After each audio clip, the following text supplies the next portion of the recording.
Cannabinoids for protecting everything. Here are 5 fast hits on cannabinoid studies in animal models. In this mouse model of memory, oral THC or smoked cannabis caused the older adults to have enhanced memory, while having no negative effects on the young adults.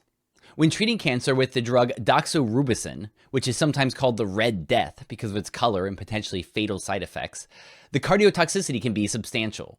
The most dangerous side effect is dilated cardiomyopathy, a heart that enlarges to the point that it can't pump blood well, leading to congestive heart failure.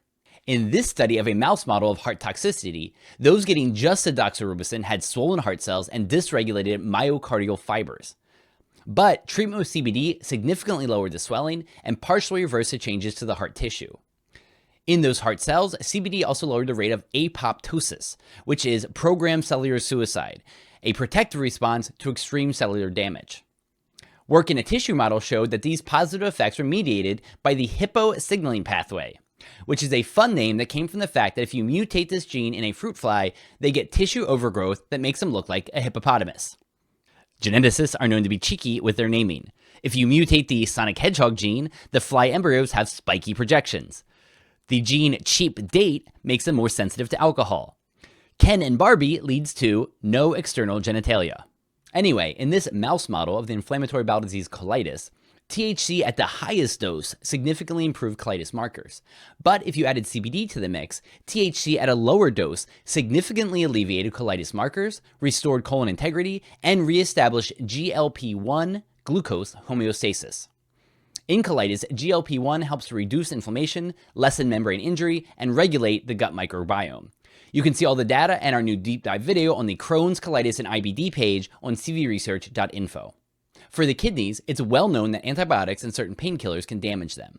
In this rat model of kidney damage from the NSAID diclofenac, those treated for 3 weeks with cannabis extract had less fluid retention in their kidney tissue, a decreased inflammatory response, and a restoration of renal biomarkers almost close to the normal range.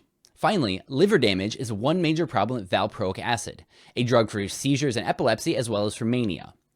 In a rat model of liver damage from valproic acid, they were given oleoyethanolamide, OEA, the endocannabinoid-like molecule found in our new Reshape product for metabolic balance. Using network pharmacology, the researchers found that OEA utilized 258 targets to cause a host of hepatoprotective changes, including the reduction of liver inflammation, oxidative damage, fat cell oxidation, and again, apoptosis that programs cellular suicide. The ability of OEA to alter genetic transcription via the PPAR-α nuclear receptor seems to underlie much of its wide-ranging efficacy.